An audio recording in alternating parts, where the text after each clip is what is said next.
Quantas vezes na vida você usou o saco plástico para colocar frutas ou verduras e encheu o carrinho do supermercado com o que faltava na despensa? Sabe o que tem em comum em todos esses produtos? O plástico. Nas embalagens do arroz, feijão, milho, no sal, no cotonete, escova de dente, pente, na fralda que a gente leva para casa. O material também é usado como praticidade. A gente encontra nos talheres, canudos, pratos, copos e sacos de lixo descartáveis. Durante muitos anos parecia uma boa pedida, né? Só que a produção acelerada e o consumo exagerado fez com que ambientalistas do mundo todo acendessem um alerta. Ele está em todo lugar. O plástico vem no arroz, o plástico vem no açúcar, o plástico vem no café, o plástico vem no macarrão, então vem praticamente em tudo. Plástico é versátil, resistente, um quebra-galho. Por isso é tão difícil imaginar a vida sem ele. Complicado, não sei te dizer, seria muito complicado. Somos dependentes. Do plástico, sim. Automaticamente, sim.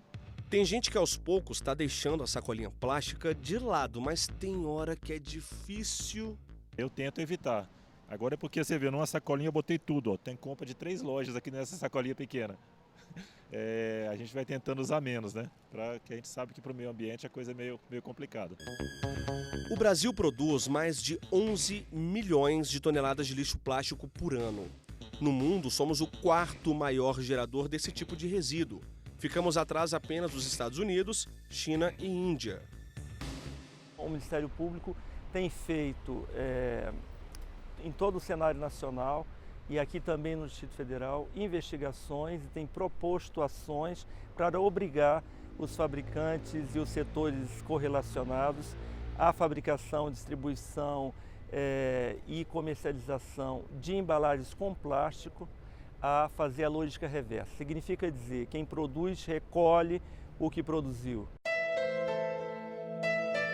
Outra má notícia para os brasileiros. Nosso país recicla pouco mais de 1% de tudo que produz em material plástico. Os dados foram coletados pela ONG internacional WWF. É preciso parar de produzir os principais poluentes da natureza que ameaçam a vida da fauna e flora. O custo de reciclar ou de pegar esse plástico é razoavelmente alto, se você for fazer essas coletas todas. Hoje em dia, vários países têm limitações no tipo de reciclagem do plástico. Então, alguns países não podem transformar o plástico em energia, fazendo a sua queima, a sua gaseificação ou alguns processos energéticos. Se isso pudesse ocorrer no mundo inteiro de uma forma mais tranquila, naturalmente as pessoas veriam que o plástico é dinheiro e utilizariam esse plástico para fazer uma troca, uma reciclagem. Nardes é especialista em direito ambiental e conta que já teve uma empresa de reciclagem. Na ponta do lápis não era um negócio lucrativo para ele. O negócio fechou. Você recebe 1 tonelada de resíduo plástico na fábrica. Dessa 1 tonelada, 50% após a seleção eu não conseguia reciclar esse plástico. Ele estava contaminado, ele não tinha condições físicas de reciclar. Ou seja, esse 1%, nós temos que rever a forma de recuperação do plástico, que na verdade é petróleo, ou novos tipos de plásticos que possam ser recuperados ou ser inseridos na natureza novamente.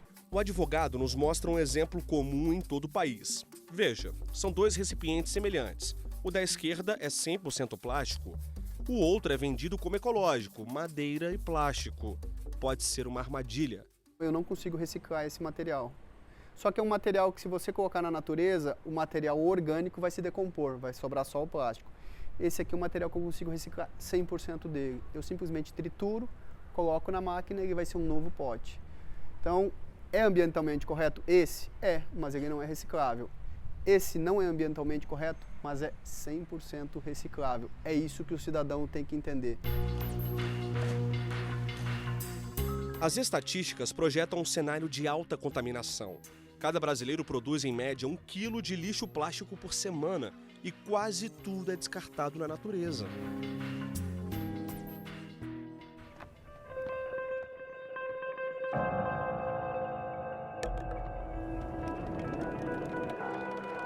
O caminho que o plástico percorre é invisível para a maioria dos consumidores, mas os seres vivos dos rios e mares enxergam até as partículas do poluente.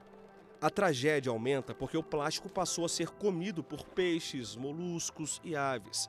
A vida ficou mais suja e mais curta para eles. Como ele é maleável e ele é parecido muito com algas e outros animais marinhos, os peixes estão utilizando o plástico para alimentação. E isso está causando um problema grave nos oceanos. Esse é um dos principais problemas que se vê hoje em termos de mundo. Animais morrem asfixiados e o desequilíbrio na fauna aquática é a única certeza. A ponto da ONU revelar um dado chocante.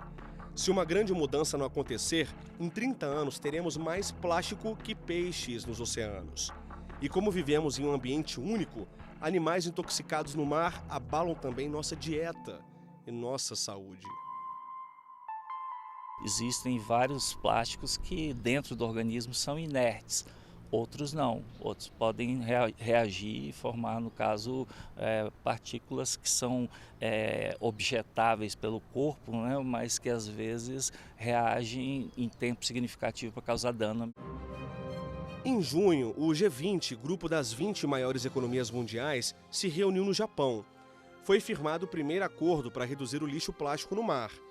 Cada país terá de adotar medidas para diminuir o uso, a exemplo da China, que proibiu a importação de resíduos plásticos dos Estados Unidos, por exemplo. Já o Canadá, que recicla menos de 10% desse material, anunciou que a partir de 2021 vai proibir o plástico descartável. O governo canadense ainda vai anunciar a lista de produtos que estão com os dias contados por lá. E não são apenas países desenvolvidos que dão o exemplo. Em Ruanda, na África, há uma década é proibido importar, produzir e usar sacolas e embalagens plásticas. Hospitais e a indústria farmacêutica são exceções. Por lá, autoridades fiscalizam contrabandistas que tentam entrar com plástico no país. Quem for pego com o produto pode receber uma pena de até 6 meses de prisão. O entendimento é de que plástico é tão ruim quanto as drogas. Embora o tema seja extremamente relevante, para o Dr. Verano, faltou definir de que forma os países que compõem o G20 vão diminuir o uso do plástico. Isso deixa a gente um pouco preocupado, porque se eu não te dou o caminho, eu não te dou a solução. O que tem hoje com esse encontro é uma boa intenção de se diminuir a quantidade plástica. E os países do G20 assinaram esse acordo de diminuir, mas não é imposto, e sim uma adesão voluntária. Ambientalistas e pesquisadores do mundo todo investigam alternativas para substituir o plástico. A tendência do século é ditada pela necessidade de salvar a vida marinha. O Meio Ambiente por Inteiro perguntou ao especialista Bernardo Verano como ele acredita que será o mundo no futuro. A questão do consumo sustentável para diminuir os resíduos plásticos passa muito por aí, pela ideia da gente poder levar o nosso recipiente para botar o nosso produto. A venda antiga a granel é muito isso. Então a tendência numa cidade sustentável é a gente voltar com essa venda a granel, seja ela para arroz, para feijão.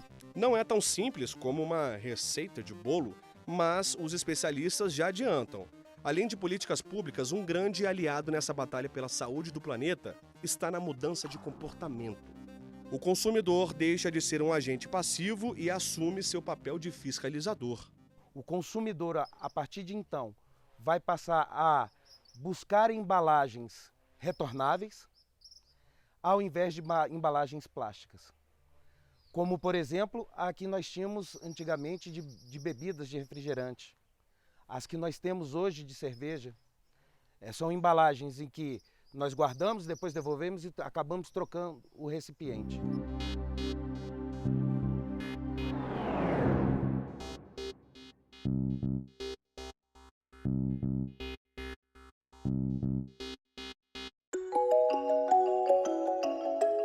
No próximo bloco, você vai conhecer um canudinho que não agride o meio ambiente. Sabe do que ele é feito? A gente conta daqui a pouquinho. Voltamos já.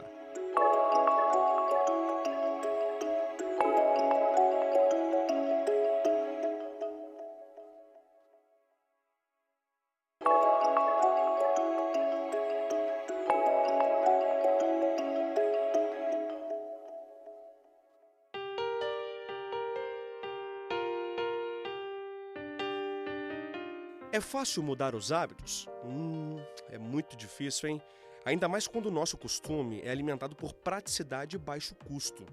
É exatamente isso que acontece quando usamos produtos feitos de plástico. Sair da zona de conforto exige esforço e, para deixar um planeta mais equilibrado para as próximas gerações, milhões de pessoas decidiram fazer a diferença. No Distrito Federal, em maio de 2019, foi sancionada a Lei 6.297, que proíbe o uso de canudos e copos plásticos no comércio. Restaurantes e bares terão um prazo de 1 ano e meio para servir somente produtos biodegradáveis, aqueles que impactam menos a natureza. A data limite será setembro de 2020. Quando você trabalha com biodegradável, a gente tem uma degradabilidade mais rápida, por volta aí de 3 meses, 4 meses, hoje, por exemplo, alguns bioplásticos. Quem descumprir a nova lei será multado entre R$1.000 e R$5.000. A legislação determina ainda que, em casos de reincidência, o valor dobra, com risco de perda do alvará de funcionamento comercial. Leis semelhantes também foram sancionadas no Rio de Janeiro, Maranhão, Espírito Santo, Rio Grande do Norte e algumas cidades de São Paulo e Minas Gerais. Copos, canudos e também as sacolinhas plásticas. Em julho, no Distrito Federal, foi sancionada uma lei que proíbe a venda e distribuição dessas sacolas em comércio. A norma deve ser regulamentada nos próximos meses. No lugar do plástico, sacolinhas biodegradáveis, que levam alguns meses para se decompor na natureza. Leis com a mesma proibição estão valendo no estado do Rio de Janeiro e na cidade de São Paulo, que saiu na frente com a legislação em 2015. O ideal seria que ninguém usasse mais o canudo. Mas quem trabalha em restaurante sabe, tem gente que não consegue ficar sem. Obrigado. Foi pensando nisso que algumas empresas brasileiras de embalagens sustentáveis criaram um canudo um pouco diferente. Esse daqui, feito de mandioca, milho e azeite de dendê. Usou, depois você descarta ele no lixo orgânico mesmo, não tem problema. A campanha é a seguinte: aqui, seu canudo vira adubo.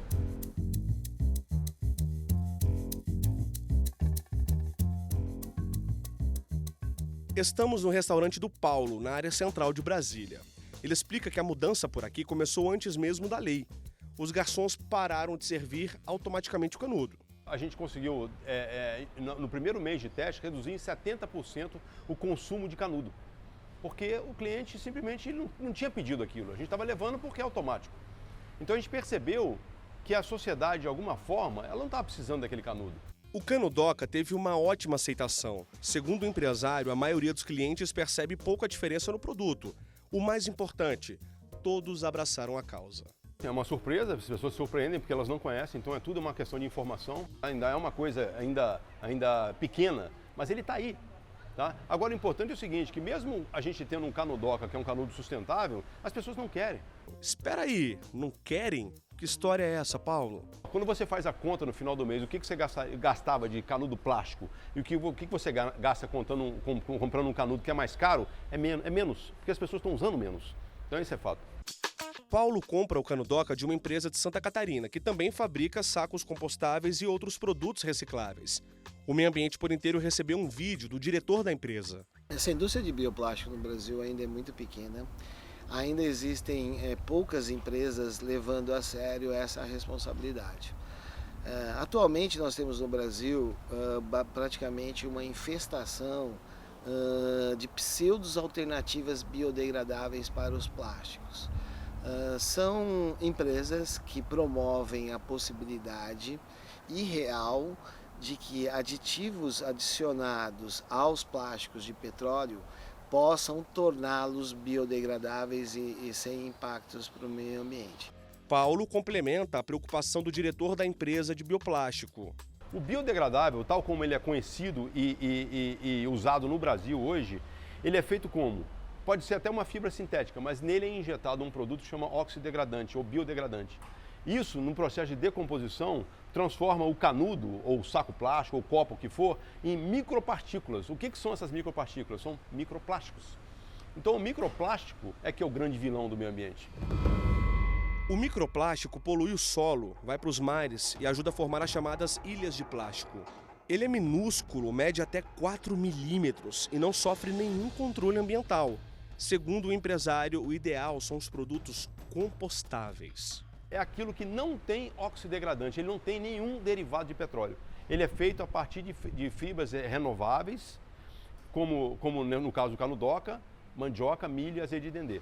O que isso significa? Quando você pega um canudo desse, é um saco plástico, como esse aqui, ó, isso é um bioplástico que a gente fala, e joga isso aqui dentro do resíduo orgânico que vai para um processo de compostagem, a degradação vai acontecer lá. E o que vai acontecer? Ele vai se transformar em adubo, não poluente. Então é o único material que deveria ser permitido. Nos 3 restaurantes do Paulo existe a mesma preocupação. Ele é ativista, defensor da natureza, um estudioso do meio ambiente. Aqui todo lixo é separado. Rejeito, reciclável, vidro e essa bombona, onde são armazenados os resíduos orgânicos. É exatamente para onde o canudoca vai. A sociedade já não quer mais um ambiente poluído, a sociedade já abraçou essa ideia. O que falta? Políticas públicas. Falta que legisladores se atentem, que se estudem mais o tema e entendam o que está sendo feito. No ano passado, o Meio Ambiente por Inteiro contou a história do Lucas, engenheiro civil de Brasília. Na época, mostramos o projeto Compostar, que dava os primeiros passos. Lucas coletava semanalmente o resíduo orgânico de 80 moradores. O material era encaminhado para uma empresa responsável pela compostagem. De 1 ano e meio para cá, o negócio deu um salto. A gente cresceu bastante, tanto no ponto de vista de pessoas apoiando o projeto, quanto no ponto de vista de estabelecimentos comerciais contratando a gente para coleta, e também no impacto gerado, né? Naquela época, 1 ano e meio atrás, nosso impacto não era tão grande. Hoje a gente já consegue dizer aí que mais de 700 toneladas a gente coletou e compostou. Hoje, Lucas recolhe o resíduo orgânico de 300 residências e 70 estabelecimentos comerciais. Cerca de 100 toneladas são recolhidas por mês. O material vai para um lote especialmente preparado para processar a compostagem. E olha o canudoca aí, no meio dos resíduos de frutas e verduras. Ele é um processo natural, o que a gente faz aqui na verdade é otimizar ele, né, e tentar acelerar e melhorar o processo. Mas basicamente é colocar o resíduo orgânico, que é o resíduo que vem dos restaurantes e das residências, misturar esse resíduo com uma fonte de matéria seca, que, por exemplo, pode ser folhas secas, trituradas, pode ser serragem, pode ser palha de arroz, tem diversos materiais que servem para esse fim, a gente usa um pouco de cada um. Então a gente faz uma mistura desse material, cobre depois com esse capim que a gente consegue ver aqui e deixa o tempo trabalhar. Depois de cerca de 4 meses, o adubo está pronto e é usado em um pequeno plantio de hortaliças ao lado da compostagem. Essa terra preta, sem cheiro e saudável, é entregue também para quem participa do projeto. Dessa maneira a gente fecha o ciclo, onde o que sobra volta e é reincorporado no meio ambiente, gerando de novo um alimento. Então a gente tira o resíduo do ciclo do lixo e coloca ele no ciclo do alimento, que é muito importante.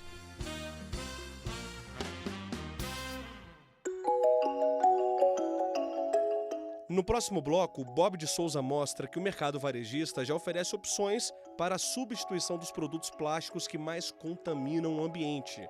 A gente volta já.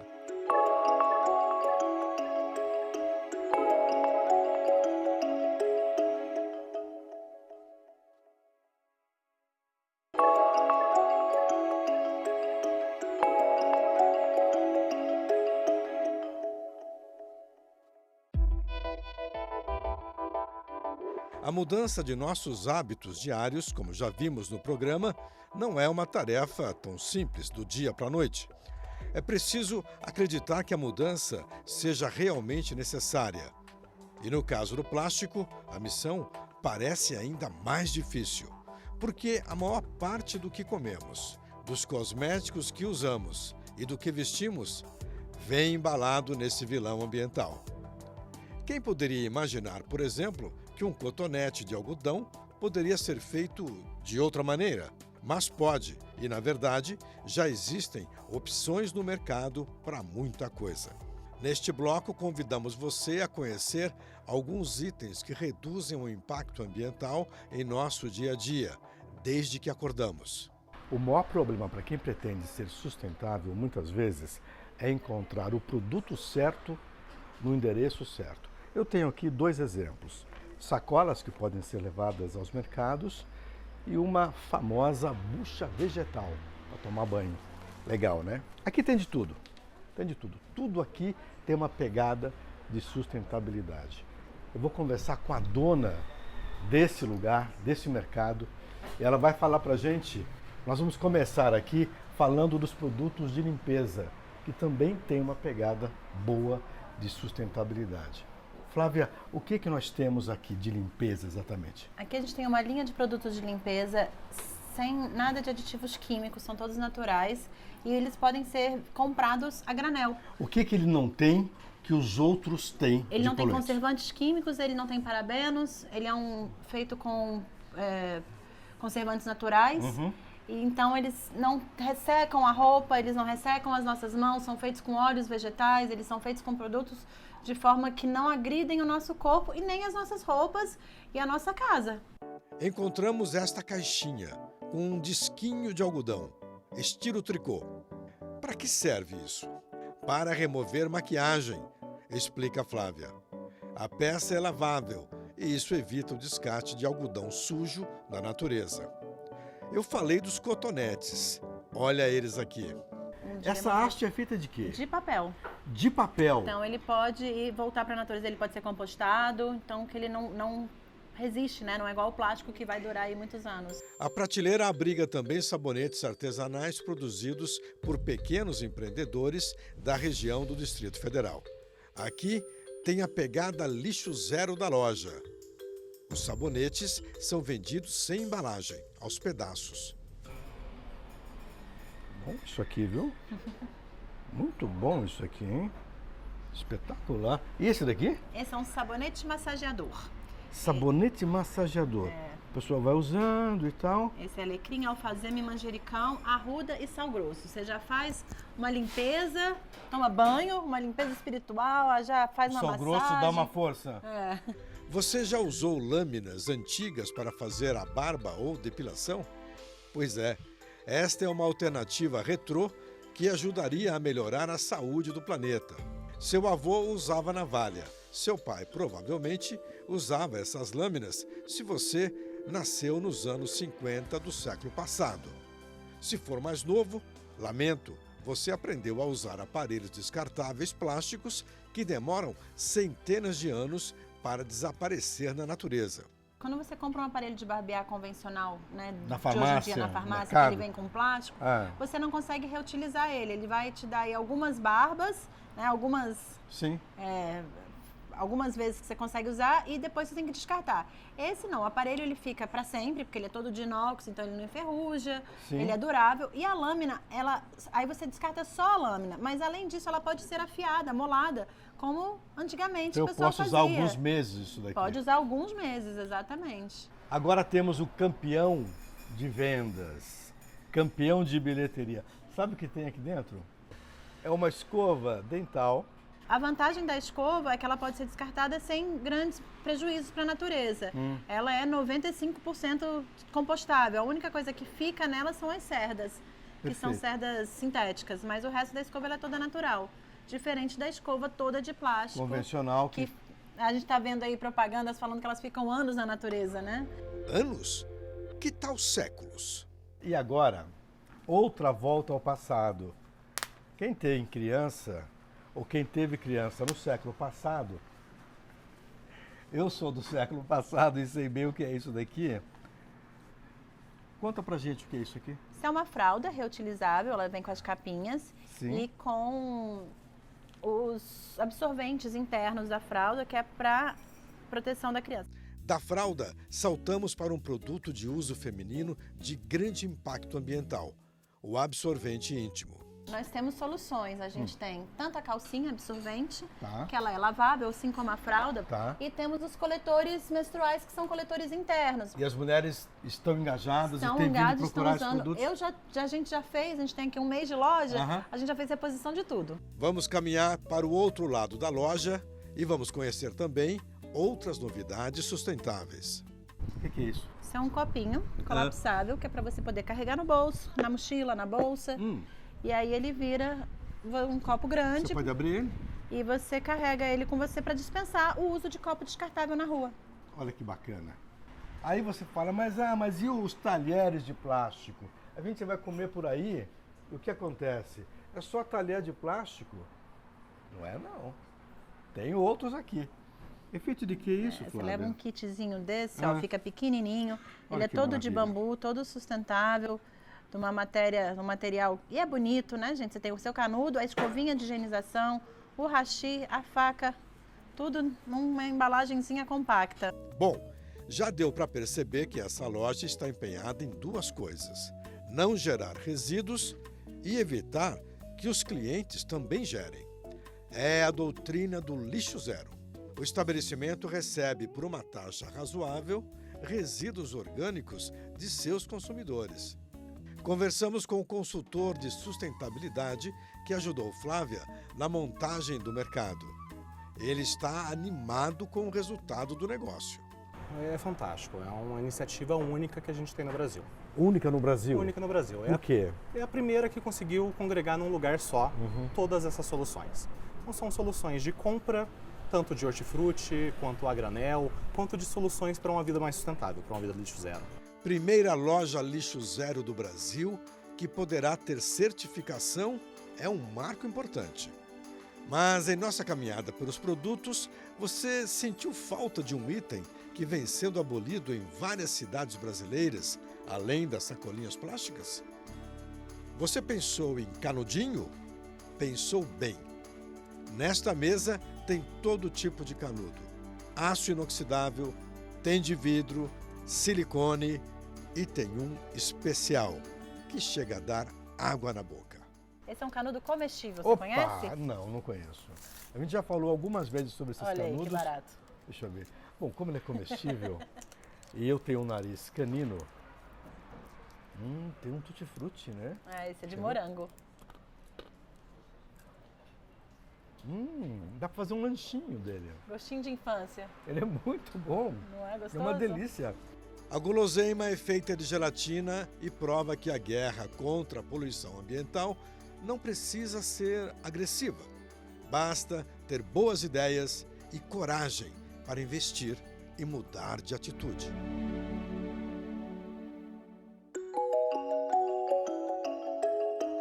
E assim chegamos ao final do Meio Ambiente por Inteiro. Para rever este e outros programas, acesse tvjustiça.jus.br. E se quiser mandar um e-mail para a gente, o endereço é meioambienteporinteiro@stf.jus.br.